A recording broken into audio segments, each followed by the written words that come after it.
With all the money available in a creative team of developers, is this the best they can do? A generic third-person shooter with crafting and light stealth? You want your characters to behave as realistic as possible, but the gameplay is something from 15 plus years ago. I just don't understand video game development. I guess generic experiences are where the money is, since this game sold like pancakes, the depressing kind. Almost every major review outlet talk about the story and how depressing it is. Sure, I have like 2 or 3 hours and hate most of the things that happened in my life. I'll gladly take those and play a horrible game. Supposedly the story is groundbreaking. It has everything you want and more. A worthy follow-up to The Last of Us. In contrast, a lot of video game essays mention how bad the pacing is, and how inconsistent the whole experience is. I tend to agree with most of them.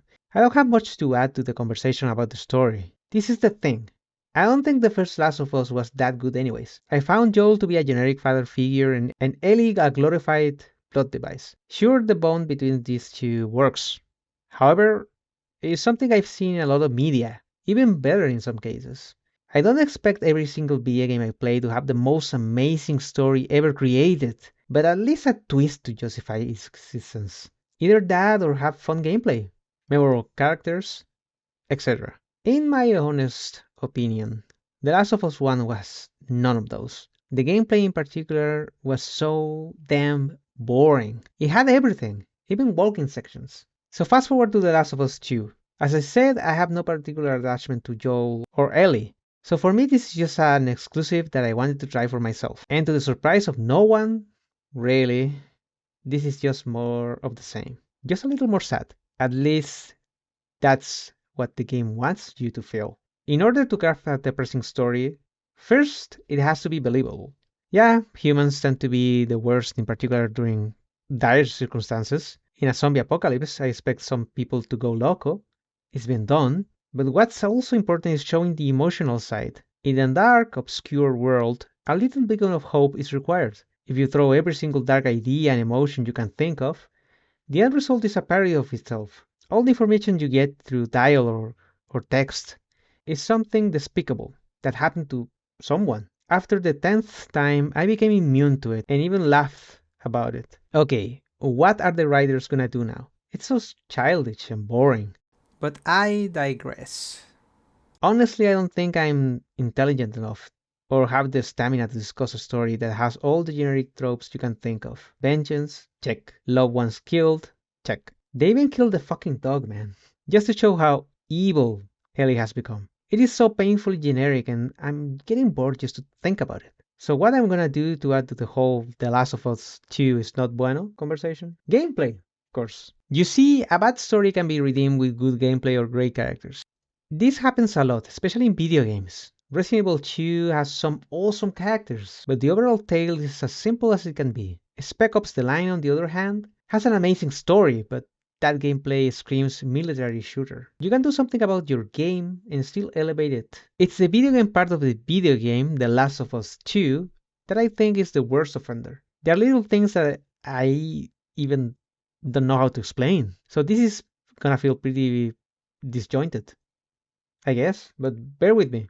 All the options for players with certain limitations are great, but they're presented in a way that is clumsy, really hard to find. And some of them should be in the general options. Auto take supplies, yes please. Field of view, come on. If you want everyone to enjoy your game, you have to think about how to easily access every feature. There are some great options, but a lot of them are just hidden behind a lot of menus. There are some options for even blind players, so that's great. I haven't mentioned the gameplay loop, so let's take that out of the way. The game follows a very specific structure. Sometimes they can change the ideas, but picture something like this. Let's assume this block A is a shooting gallery. You know, an open arena with several enemies that you have to kill. Most of the time, the game starts with stealth. Block B is exploration. You're in an area with resources. Some conversations might occur here, a lot of forced walking sections too. The gameplay doesn't even let you raise your gun sometimes. Just crouch, go prone, or use the hearing superpower. Weird. Block C is a trigger that connects these two. They come in the let me surprise you kind of way. It's very easy to see them coming when you've invested a few hours into the game. They seem to be out of Uncharted more than a realistic game like this, aka boring. Finally, Block D. Those are cutscenes. with all the power money can buy. Super high definition models with super high definition expressions. In a few instances, The Last of Us 2 lets you play these cutscenes, like the flashbacks, but they quickly let you fight something before you can lose your interest.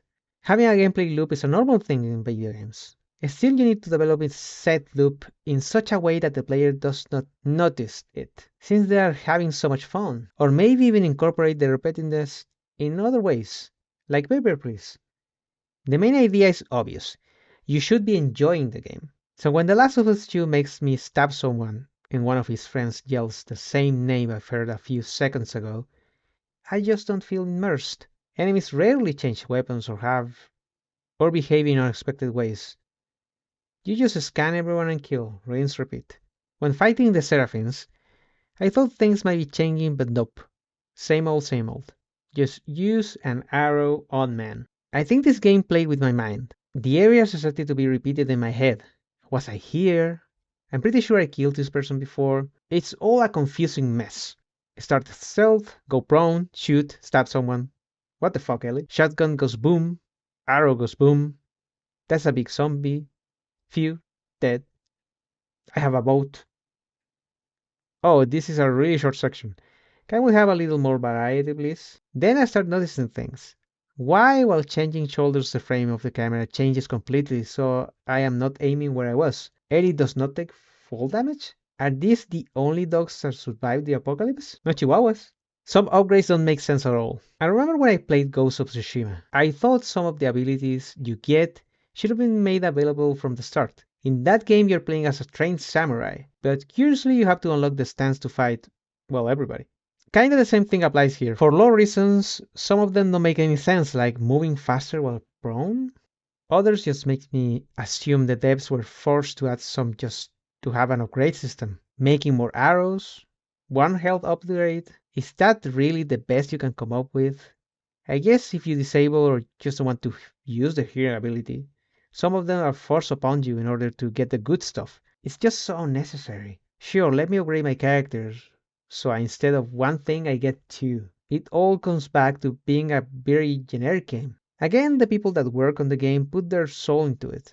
It is very well known and documented how a lot of devs had to suffer crunch in order to get this thing on shelves. I appreciate the amount of work it must have taken to create these environments or to have Ellie move her eyelashes. So I'm gonna just blame the upper management. This game reminds me of Death Stranding. It is something that seems to be created by one or a group of individuals without having much input from a team. It's a sequel that should have not existed in the first place, and I don't think I have the energy to finish it. Yeah, the middle of the game, they expect me to change characters and do it all over again. I surely have better things to do with my time. Spy Family is not gonna see itself.